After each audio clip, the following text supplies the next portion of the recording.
Muy buenas noches, queridos hermanos, ¿cómo están? Espero que estén bien. El día de hoy vamos a continuar con nuestro estudio del libro de Mateo y vamos a empezar con el capítulo 13. Estamos en el capítulo 13. Dios mediante, Dios permita que pueda ser así, podamos, no sé cuándo, pero que podamos seguir acabando. Pero son 28 capítulos que tiene este libro de Mateo. Pero en este capítulo 13 vamos a aprender algo que tal vez hemos escuchado antes. Pero siempre cuando volvemos a leer lo que tal vez ya habíamos leído anteriormente, podemos encontrar tesoros que tal vez en otras circunstancias no nos hubiéramos percatado de esas cosas preciosas que podemos encontrar cuando lo leemos nuevamente y podemos ver y el Señor nos puede enseñar cosas que nos van a ayudar en nuestra vida espiritual. Así que vamos a inmediatamente ir al capítulo 13 de Mateo. Y el día de hoy vamos a aprender una de las parábolas preciosísimas, si así Dios lo permite, y vamos a ver la razón por la cual Jesús empezó a poder hablar por parábolas también a mucha gente. Versículo 1 del capítulo 13 del libro de Mateo, que es la parábola del sembrador. Vamos a aprender esta parábola, seguramente ya lo han escuchado, pero siempre rescatamos cosas y aprendemos nuevas cosas. Vamos a ver qué aprendemos el día de hoy. Capítulo 13, versículo 1, dice: aquel día salió Jesús de la casa y se sentó junto al mar.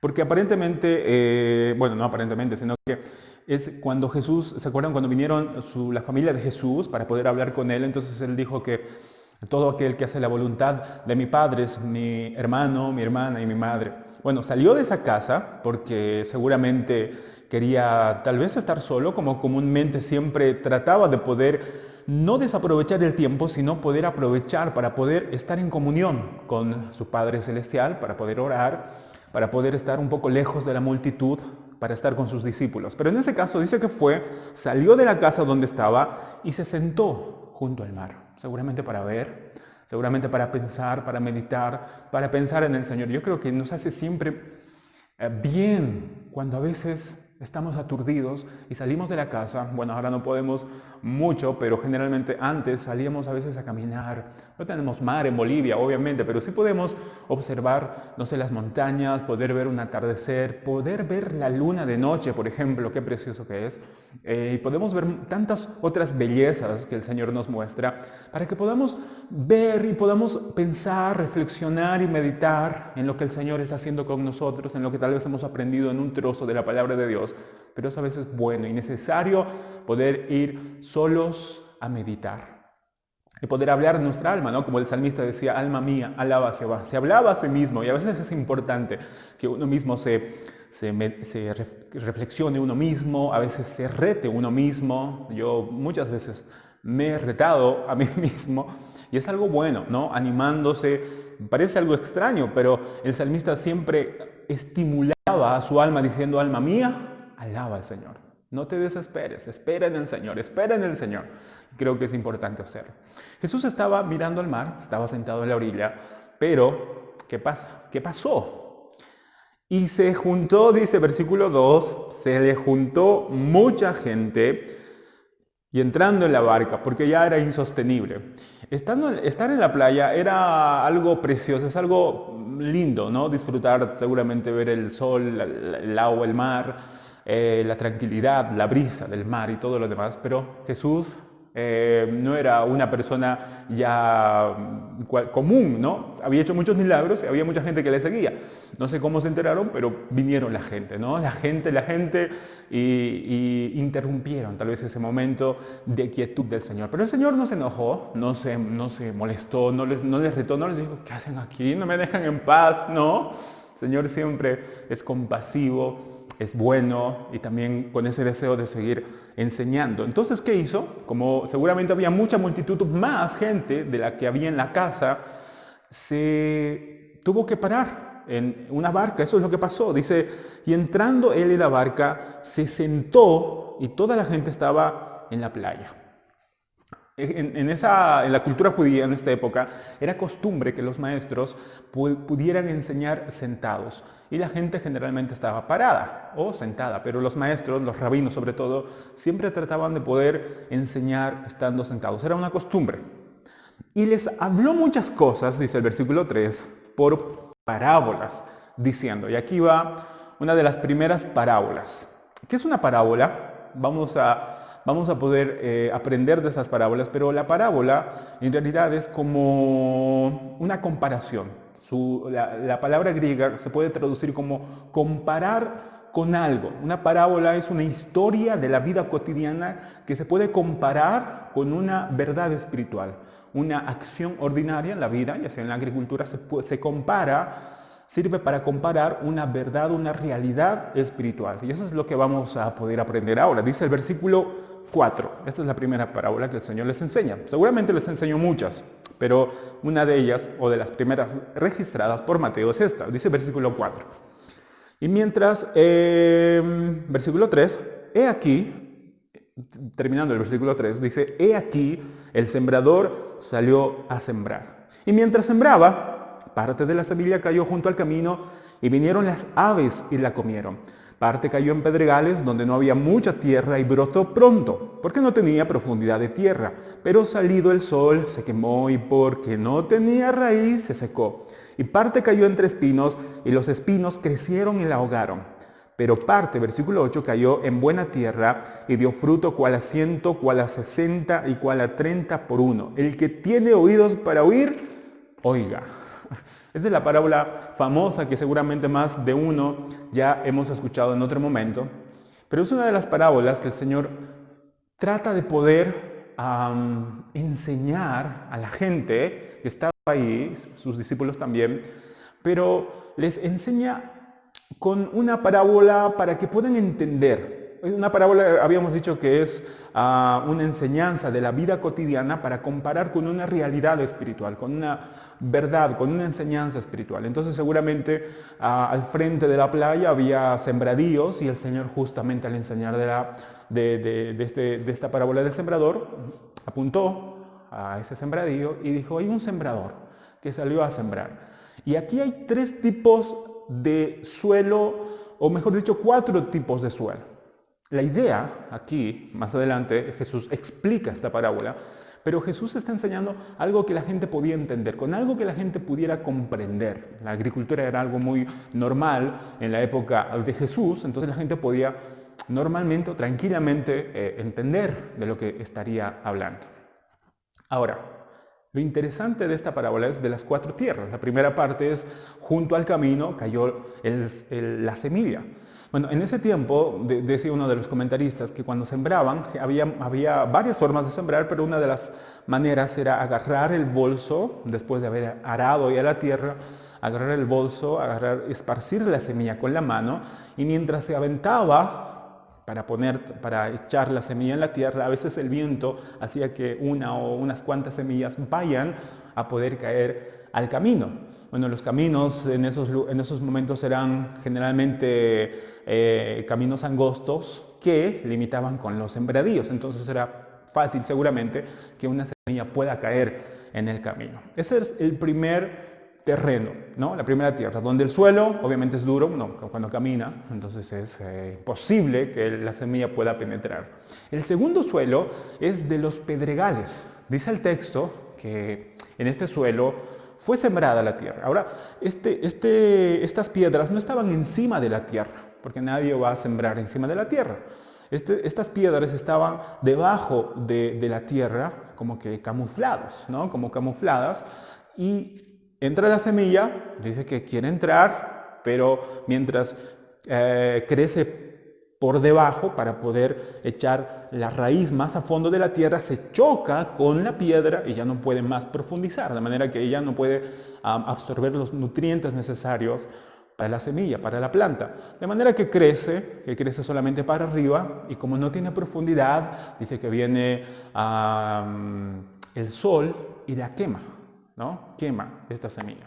La otra parte de la semilla cayó junto a los espinos. En este caso, los espinos estaban como semillas. Ustedes saben que la maleza, es decir, la hierba, uno ve que crece a veces mucho más rápido y mucho más fuerte que las plantas que uno siembra. Yo, por ejemplo, vivo aquí en la casa y puedo ver que tengo que estar constantemente cortando la maleza porque crece sin que yo haya sembrado. Pero aparentemente la semilla que fue plantada estaba sembrada junto a las semillas de esas hierbas. Entonces, parece ser que crecieron juntas, como en la parábola del trigo y la cizaña. No se notaron a la primera vista, pero cuando crecieron se pudo ver que no todo era trigo, sino que parte de ello también había hierba y cizaña. El punto es que crecieron, terminaron de ahogar a esta semilla y hasta ahí llegó, ¿no? Hasta ahí llegó. Pero la otra parte cayó en buena tierra, ¿no? En buena tierra, en tierra fértil, donde no había piedra que pudiera obstruir el camino de la raíz, de manera que pudiera profundizar y pueda absorber los nutrientes necesarios para que esa planta pueda crecer saludable. Y dice que dio fruto a 30, a 60, a 100 por uno, ¿no? Viendo también que cuando uno da fruto, no siempre todos, hablando ahora sí en el sentido espiritual, no todos damos la misma cantidad de fruto. Hay gente que da al 30%, otra gente al 60% y otros que dan al 100%. De manera que hay variación en la cantidad de fruto que uno puede dar. Pero la evidencia es que cuando uno hace que la palabra de Dios caiga en buen terreno de corazón, siempre va a haber fruto, aunque sea un 30%. Lo interesante del versículo 9 es que Jesús les dice, el que tiene oídos para oír, que oiga. ¿Saben qué quiere decir esta frase? Esa frase, dice uno de los comentaristas, quiere decir, en otras palabras, si tienes oído para escuchar, escucha, porque hay mucho más de lo que parece. Es como el iceberg. Si vos piensas, saben cómo es el iceberg, ¿verdad? El que hizo que se cayera o que se hundiera el Titanic, que es una montaña de hielo que solamente en la superficie se puede ver que es tal vez, supongo que grande, como para que algo se hunda o como para que un barco se hunda, pero si tú miras abajo, en el fondo del mar es mucho más grande. O sea, la superficie solamente muestra parte de ese bloque de hielo, pero si tú vieras abajo, hay una profundidad, es mucho más grande, es mucho más monstruosamente más grande de lo que uno se puede imaginar. Bueno, el Señor está diciendo, si tú crees que solamente yo te estoy queriendo enseñar, es como si el Señor dijera, no, si tú crees que solamente te estoy dando algunas clases de agricultura, estás equivocado, hay mucho más. Si tienes oído para oír, algo más profundo, escucha. Bueno, vamos a ver ahora el versículo 10. Y antes de la explicación de la parábola, vamos a ver uno de los temas muy importantes que el Señor mostró y pudo enseñarles a sus discípulos. Dice el versículo 10, entonces acercándose los discípulos le dijeron, ¿por qué les hablas por parábolas? Ahora aquí hay que entrar un poquito en el contexto. En el Evangelio de Marcos es un poquito más cronológico y nos cuenta en qué momento los discípulos le dijeron esto. Y en el Evangelio de Marcos habla que en el mismo relato de las parábolas, después de que Jesús pronunció las 4 primeras parábolas, recién aparentemente Jesús entró en una casa y en esa casa recién los discípulos le preguntaron, Jesús, ¿por qué les hablas por parábolas a las demás gentes? Entonces, cuando los discípulos hablan aquí es cuando el Señor ya había enseñado a la gente que estaba alrededor de él en la playa, las primeras cuatro parábolas. Y eso es lo que le preguntaron los discípulos. Eso es la ventaja que tenían los discípulos. Podían preguntar al Señor cualquier cosa porque estaban viviendo con el Señor, comían con el Señor, estaban caminando con el Señor y estaba ahí a su servicio, ¿no? Cualquier duda preguntándole al Maestro. Y eso es lo que hicieron. Les preguntó a los discípulos, ¿por qué les enseñas por parábolas? Él respondiendo les dijo, porque a vosotros os es dado saber los misterios del reino de los cielos, mas a ellos, hablando de la gente de la playa, no les es dado. ¿Por qué? Porque a cualquiera, versículo 12, porque a cualquiera que tiene, esto es importante, se le dará y tendrá más. Pero al que no tiene, aún lo que tiene le será quitado. La gente ya había escuchado, ya había visto bastante de Jesús. ¿Se acuerdan de las señales, de los milagros? De cómo el Señor les estaba enseñando, no por parábolas, no como que para ellos puedan investigar, no. El Señor antes de aquí les enseñó a la gente de manera libre, de manera clara, ¿no? Diciendo, hablándoles del reino de los cielos, hablándole de que el reino de Dios había llegado, ¿no? De que él si estaba echando fuera a los demonios no era por el poder de Belcebú, sino era por el poder de Dios. Les enseñaba de una manera clara y les estaba enseñando también con señales y milagros, pero a pesar de esa claridad con la cual el Señor estaba enseñando a la gente no entendía. No, la gente no quería entender, la gente no creía. Los fariseos, los escribas, a pesar de todas las señales que habían visto de Jesús, no le creían. No le creían. Por eso es que a partir de ahora, el Señor les está enseñando de otra forma. Ahora les va a enseñar por parábolas, para que puedan ellos tal vez entender. Pero aquí dice algo muy interesante. A ustedes, dice el versículo 11, a vosotros os es dado saber los misterios del reino de los cielos, hablando de los discípulos. Pero, o más, a ellos no les es dado. ¿Por qué? Hablando de ellos se refiere a la gente que estaba ahí, los fariseos, los seguidores, y gente que solamente seguramente muchos de ellos estaban por los milagros que Jesús hacía. Pero hay una gran diferencia. Los discípulos de Jesús tenían el privilegio de poder conocer verdades espirituales que solamente aquellos humildes de corazón, aquellos que son como niños, pueden entender. Y aquellos supuestamente sabios, intelectuales de esa época, los maestros, los rabinos, los fariseos, etcétera, no podían entender. Porque solamente a los niños de corazón y en espíritu el Señor les dio a entender estas verdades profundas, estos misterios. Y el versículo 12 es algo muy importante porque dice, porque a cualquiera que tiene, se le dará. Y tendrá más. Pero al que no tiene, aún lo que tiene, le será quitado. Esto es una verdad fundamental, es una verdad universal. Esto se ve en la vida diaria. Aquella persona que está con el deseo de aprender, ¿no? Y a pesar que tal vez no tiene todos los recursos necesarios, pero se esfuerza. Tal vez no tiene todos los libros, pero aunque hace todo lo posible para prestarse los libros, para estudiar, y aunque tiene poco, pero muestra mucho esmero, se sacrifica, el maestro al final se va a dar cuenta de que ese muchacho, aunque no tiene muchos recursos, le está echando ganas, ¿no? Le está poniendo esfuerzo. Entonces, ¿qué pasa? A veces les premia, generalmente les premian. Aquellas personas que, aunque no tengan todos los recursos, por ver el esfuerzo, los maestros les dan tal vez más libros, les dan más oportunidades, etc. Porque tiene esa hambre ese alumno, tiene esa hambre de aprender. Entonces, al que tiene ganas, se le dará más y tendrá más. Pero al que no tiene, aunque tenga todas las oportunidades, aunque tenga todos los libros del mundo, cuando una persona no tiene ganas de aprender, aún lo que sabe, lo poco que sabe, le será quitado. Le será quitado. Otro ejemplo para entender esta verdad universal es la parábola de los talentos. ¿Se acuerdan?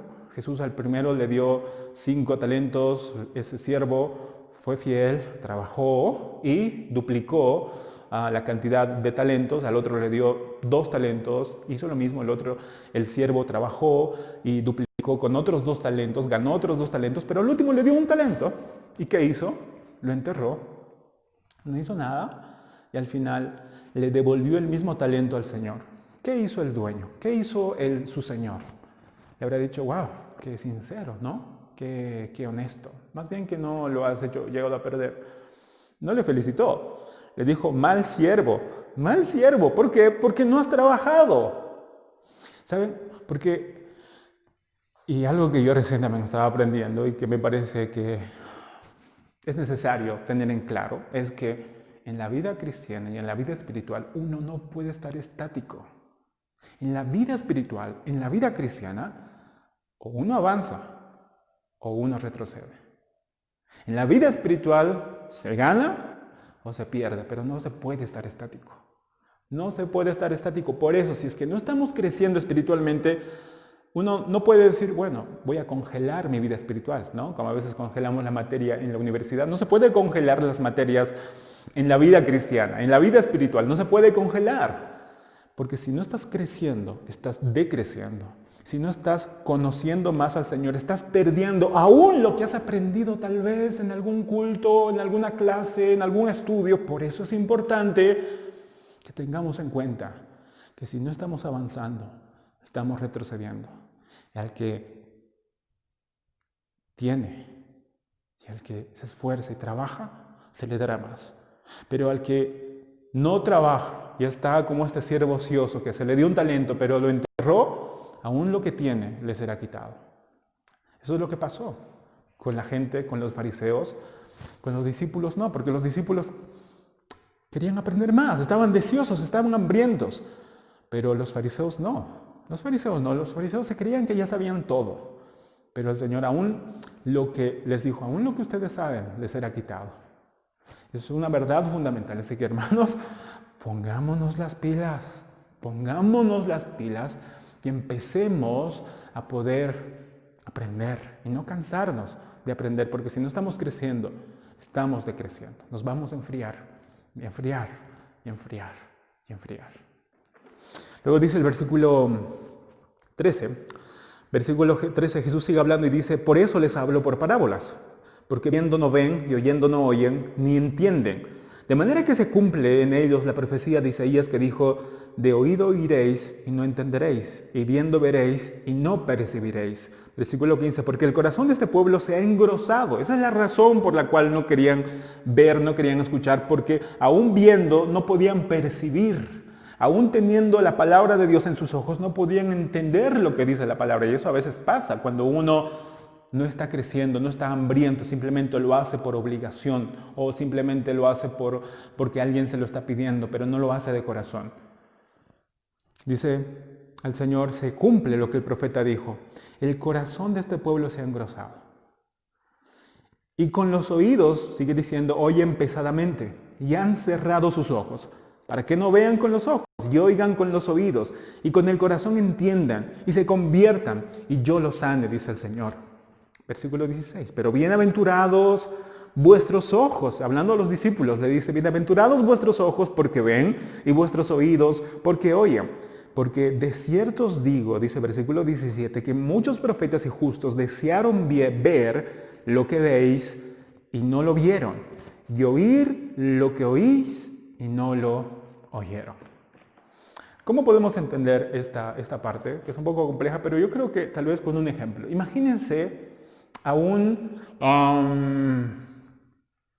matrimonio.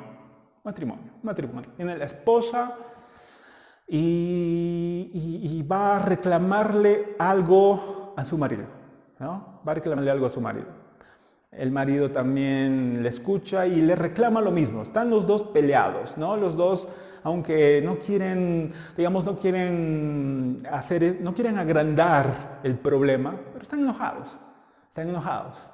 De manera que la mujer está furiosa, ¿no? La mujer está furiosa porque el marido seguramente había hecho algo que no le agradó a la mujer y no le pidió perdón, ¿no? Por ahí, no sé, tal vez la mujer se esforzó en la casa, limpió y todo, y preparó una rica cena por tal vez el aniversario de su boda, pero vino el esposo cansado del trabajo, no se dio cuenta, se olvidó del aniversario, del matrimonio, de las bodas, entonces se le olvidó. A veces a los hombres se nos olvida. La cosa es que llega el marido, se sienta y dice, wow, todo está hermoso. No se acuerda el marido, no se acuerda. Entonces empieza el marido a sentarse, se sirve en la cena, y la esposa, esperando a que el marido tal vez haya traído un regalo o por lo menos le felicite, ¿verdad? Entonces el marido está hablando, le cuenta. El marido le está contando todo lo que ha vivido en el trabajo. La mujer está escuchando con sus oídos. O está oyendo, ¿no? Está oyendo, pero no le está prestando atención. ¿Por qué? Porque en su mente la mujer está pensando ¿cómo se va a olvidar? Seguramente se olvidó. Ni siquiera le importo yo, así siempre fue, y etcétera, etcétera. Pero le está escuchando, ¿no? Pero dentro, la mujer está pensando lo peor, le está diciendo cualquier cosa al marido. Eso pasa cuando uno puede prestar sus oídos, pero dentro está cerrando sus oídos. Es más, le está gritando dentro de la mujer, ahí la mujer, en su corazón, le grita a su marido. ¿Por qué? Porque se olvidó, porque está enojada, porque está molesta, por obvias razones. Bueno, el pueblo de Dios era así. El Señor estaba hablando, Cristo estaba enseñándoles verdades espirituales profundas, pero los fariseos, aunque viendo esos milagros, dentro estaban murmurando contra el Señor, murmurando. Por eso se engrosa el corazón, por eso se engrosa. Por eso muchas veces nosotros podemos ir a la iglesia, pero aún en la iglesia podemos escuchar la palabra de Dios, podemos cantar, pero dentro de nosotros podemos estar enojados con el Señor, podemos estar murmurando contra el Señor, y el Señor se da cuenta. Y si seguimos así, nuestro corazón se va a engrosar, y al final, como dice el Señor, no vamos a entender, no nos vamos a convertir y no nos va a sanar el Señor, porque necesitamos no solamente oír con nuestros oídos, sino escuchar, prestar atención humildemente, someternos al Señor y arrepentirnos. Así que, hermanos, que Dios nos ayude a que primero nos dé la humildad de poder aprender todo lo que la palabra del Señor nos enseña, todo. Aunque a veces no entendamos muchas cosas, pero que Dios nos dé esa pasión, nos dé ese deseo ardiente de seguir leyendo, meditando. Porque no podemos detenernos en la vida espiritual. Uno no puede estar quieto, porque si intenta estar quieto, va a retroceder. Si uno no está avanzando, hermanos, si uno no está avanzando, está retrocediendo. Si uno no está ganando, está perdiendo.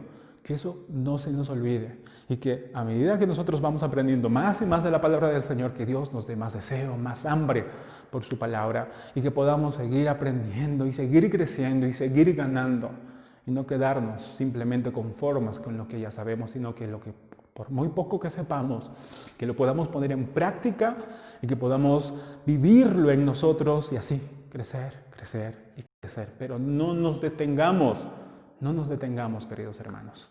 Que Dios les bendiga. El día de mañana vamos a ver el versículo 18 y la explicación de la parábola del sembrador. Bendiciones, querida congregación Kairos, mucho ánimo y mucha fuerza.